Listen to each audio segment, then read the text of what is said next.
ये वो बात बता रहा हूं जो आज मुसलमान सुनना नहीं चाहते।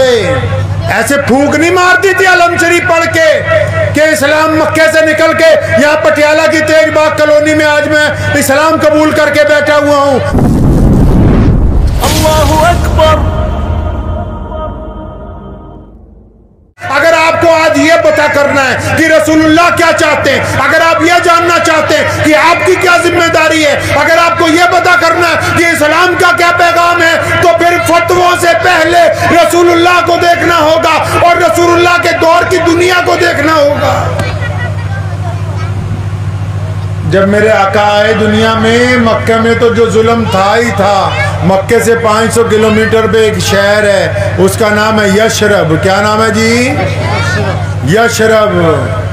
वहाँ का जो यहूदी शमून बड़ा गुंडा था, उसने बकायदा लिखत में ऑर्डर किया है, पढ़ लीजिए किताबें उठा के, कि अगर किसी के घर में शादी होगी तो दुल्हन नौज़बिल्ला मेरे महल में एक हफ्ता रहेगी, फिर जाएगी। और इस यशरब को आज मदीनतुन नबी कहते हैं। ये मदीना मुनव्वरा है जिस शहर की मैं बात कर रहा हूं। मक्के से 400-500 मील पे ये हालत है कि बेटियों की इज्जत नहीं है। और आगे खिसक जाओ 1000 मील, कैसरो किसरा जिसको आज ईरान और इराक कहते हैं आप, वहाँ का जो बादशाह है ना, उसने ऑर्डर किया है कि जो गरीब लोग हैं, जो जिम्मेदार लोग हैं, जो मजदूर लोग हैं, ये अपने खेतों में रहें, जंगलात में रहें। इनको कोई ज़रूरत नहीं शहरों में आने की, क्योंकि ये अपने जानवरों के साथ आते हैं तो गन डाल देते हैं, इसलिए वहीं रहें। इनको हक नहीं है अच्छी ज़िंदगी जीने का। हाँ, इनके ऊपर जिम्मेदारी है कि अच्छी फसल उगाएं, बढ़िया माल हमें खाने के लिए दे जाएं, नहीं देंगे तो गर्दन उतार दी जाएगी। ये इंसानी जिंदगी थी उस वक्त जब रसूलुल्लाह आए। वहां से और 1000 आगे किलोमीटर जाओ, जिसको आज तुम शाम कहते हो, सीरिया कहते हो।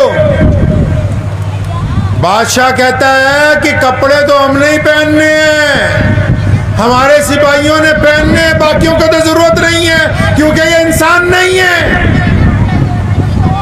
ये पत्ते बांध लें, ये टाट बांध लिया करें, इनको कोई जरूरत नहीं। वहां से और 1000 आगे किलोमीटर चले जाओ, अफ्रीका का साहिली इलाका जब शुरू होता है तो वहाँ का बादशाह अपने वजीरों को कहता है कि यहाँ तो कोई फैक्ट्री नहीं है ना, कोई ज़्यादा फसलें नहीं होती। तो उसने कहा हम क्या करेंगे? कहता करना क्या है, रोज़ गांव देहात से 40-50 नौजवान लड़के लड़कियाँ पकड़ के लाओ, लोहा गर्म करो, उनके मुंह पे मोहर लगाओ, दाग दो, फिर पैरों में बेड़ियाँ डालो, रोज़ मंडी में जाके जानवरों की तरह इंसानों को बेचो। मौलवी साहब, ये मैं तब की बात बता रहा हूँ जब रसूलुल्लाह दुनिया में आए। ये वो बात बता रहा हूँ जो आज मुसलमान सुनना नहीं चाहते।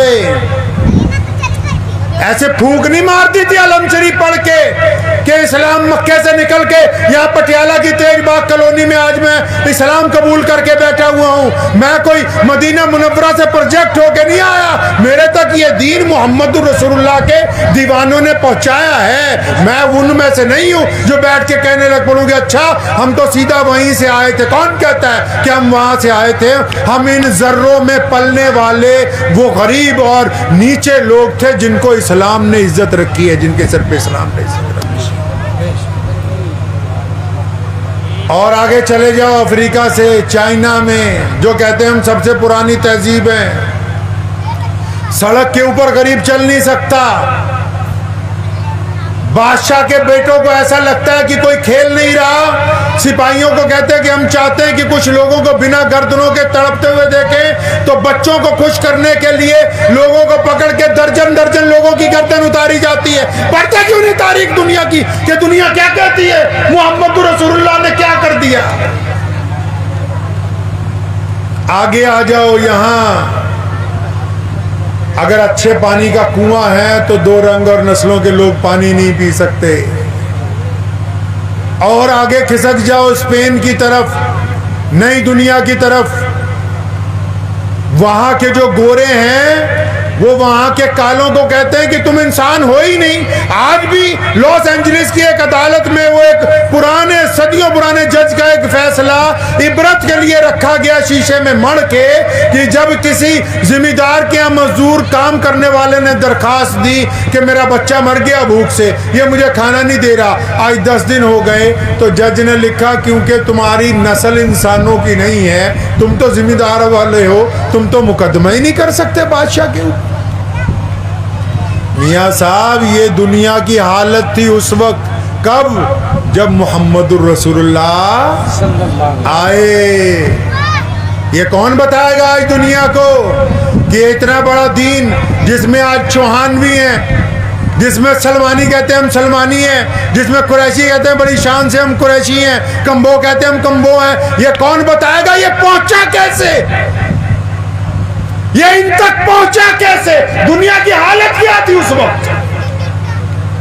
आओ मैं बताता हूं, मोहम्मद रसूलुल्लाह ने नमाज से पहले क्या किया, रसूलुल्लाह ने ज़कात की बात से पहले क्या किया, रसूलुल्लाह सल्लल्लाहु अलैहि वसल्लम ने हज अदा करने से पहले क्या किया। जिस वक्त तक नमाज फर्ज नहीं हुई थी, नमाज फर्ज नहीं हुई थी, उस वक्त तक रसूलुल्लाह मक्के की एक गली में से गुजरते हैं और वहां पर एक गुलाम काले रंग का हबशी जो है वो चक्की पीस रहा है और रो रहा है, चक्की पीस रहा है और रो रहा है। हुजूर सल्लल्लाहु अलैहि वसल्लम ने उसको देखा, उसके कंधे पे हाथ रख के पूछा क्या बात है, क्यों रोता है। पता लगा तेज बुखार चढ़ा हुआ है, तेज बुखार की वजह से इसलिए रो रहा है कि मालिक ने जुल्म किया है, मालिक ने तशद्दुद किया है, जबरदस्ती उससे चक्की चलवा रहा है। तो मोहम्मद रसूलुल्लाह ने क्या किया भाई, मोहम्मद रसूलुल्लाह ने क्या किया। रसूलुल्लाह घर गए, एक हाथ में खजूरें लेके आए, एक हाथ में गर्म दूध का प्याला लेके आए। उस गरीब चक्की वाले को कहा कि तुम बैठ जाओ, ये दूध पियो, खजूरें खाओ और रजाई लेके आराम करो। वो रोने लगा, क्या लगा अगर आटा नहीं पिसा मालिक मारेगा। मोहम्मद रसूलुल्लाह ने फरमाया नहीं मारेगा। कहता क्यों नहीं मारेगा। आका ने फरमाया तुम आराम करो, मैं तुम्हारी जगह चक्की चलाऊंगा। नारे तकबीर, इस्लाम, इस्लाम, इस्लाम, शाही इमाम पंजाब, शाही इमाम पंजाब। ये वो बातें हैं जो आप अब सुनना नहीं चाहते। हजूर नबी अलैहिस्सलातु वस्सलाम ने खुद चक्की चलाई, एक दिन नहीं मुतअद्दिद मर्तबा। हजूर अकरम सल्लल्लाहु अलैहि वसल्लम उस गुलाम के पास गए, मुतअद्दिद मर्तबा उसे आराम करवाया, फिर चक्की चलाते रहे। और फिर ये गुलाम जब मुसलमान होते हैं, कौन, सैयदना बिलाल हबशी रज़ियल्लाहु ताला अन्हु, लेकिन चक्की इसलिए नहीं चलाई थी कि उस वक्त बिलाल को कलमे की तबलीग करनी थी। चक्की इसलिए चलाई थी कि मुसलमानों को बताना था कि जब कोई मजलूम गरीब फंस जाए तो फिर उसका मजहब नहीं देखना, उसकी मदद करने के लिए जाना। अब जब ये इब्तिदा में जो सहाबा मुसलमान हुए ना जी, इन्होंने रसूलुल्लाह सल्लल्लाहु अलैहि वसल्लम को पूछा, या रसूलुल्लाह आपको मान लिया, आपके अल्लाह को मान लिया है, आपको मान लिया, आपके रब को मान लिया, अब करना क्या है। आप अगर मेरे साथ लग जाएं, मुफ्ती साहब के साथ लग जाएं, मेरे मूसा भाई आए इनके साथ लग जाएं, आप पूछोगे बताओ करना क्या है, तो अगला बताएगा ना कि मेरा ये आइडिया, अब आपको अच्छा लगेगा तो आप चलेंगे। तो जो इब्तिदा में मुसलमान हुए उन्होंने रसूलुल्लाह से पूछा या रसूलुल्लाह हुक्म फरमाए करना क्या है। हमारे पास तो टाइम नहीं है बुखारी पढ़ने के लिए, क्योंकि सदके ज़कात वाली हदीसें अलग कर ली गई। हमारे पास टाइम नहीं है अबू दाऊद और निसाई पढ़ने के लिए, क्योंकि फ़ज़ाइल सुभानअल्लाह अल्हम्दुलिल्लाह की हदीसें अलग निकाल के बाकी किताब बंद कर दी गई है। हम साहिब तबकात को नहीं पढ़ते अब, क्योंकि अब हमें ज़रूरत नहीं है, अब हमें थोड़ी सी मलाई इनको लगानी है, काम हमारा मुकम्मल हो जाना है। अब तो बरादरीवाद का तड़का लगाने की जरूरत है। अब तो ये पूछने की जरूरत ही नहीं कि नमाज से पहले क्या बात हुई, मोहम्मद रसूलुल्लाह ने सैयदना अबू बकर से कैसे दोस्ती निभाई, बिलाल हबशी के साथ क्या कर गुजरी, अम्मार बिन यासिर के ऊपर क्या गुजरी। अब तो जरूरत ही नहीं ना इन बातों की।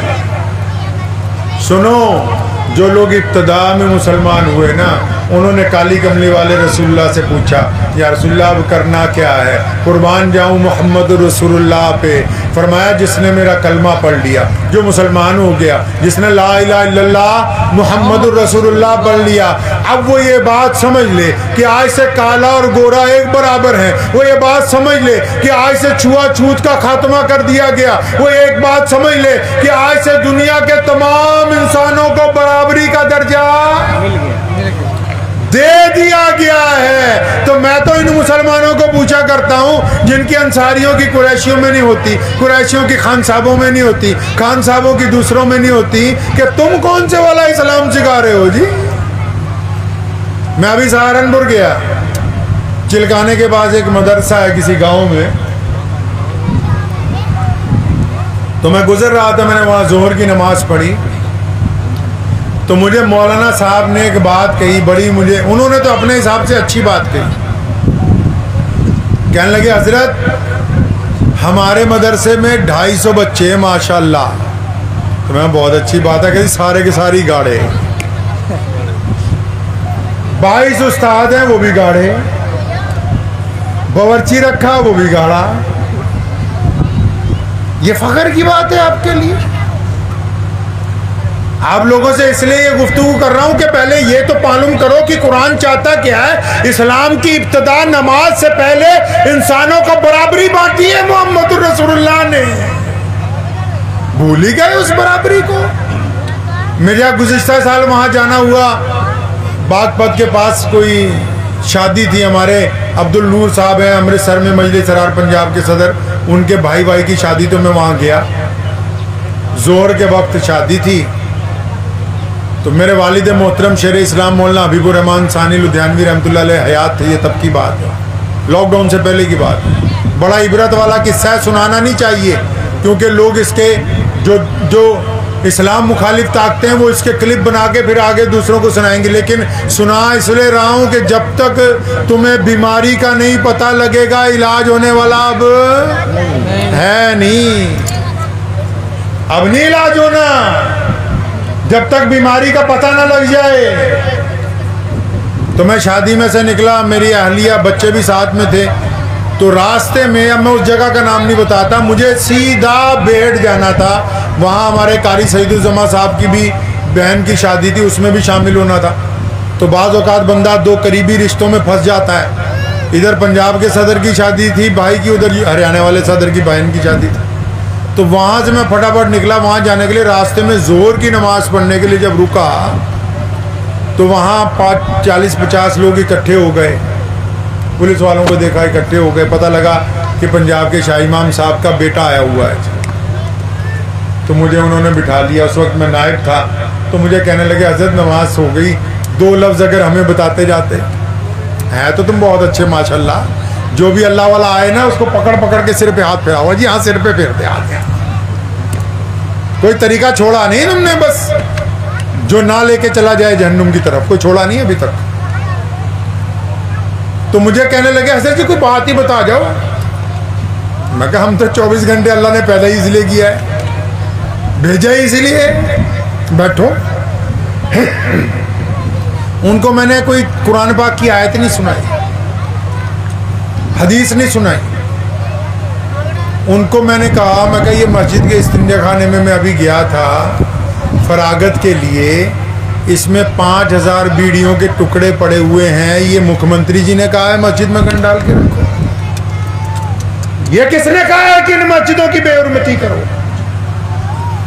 कौन सा इस्लाम चाहते हो? अल्लाह के घर की बेअदबी करके फिर कहते हो तुम राज रजवाड़ों में तुम्हारी हिस्सेदारी बढ़ जाए। खुदा के घर की बेहुरमतियां करके दरवाजे पे बैठ के बीड़ियां फूंक के तुम कहते हो कि हमने हुकूमत के अंदर हिस्सेदार बनना था, हम भी मंत्री बनते, हमारे यहाँ भी बहुत सारे MLA जीतते। तुम कौन सा इस्लाम चाहते हो? 25-30 बंदे बैठे, सारे चुप हो गए। मैं पता नहीं किस मौलवी को पकड़ लिया रास्ते में इसको।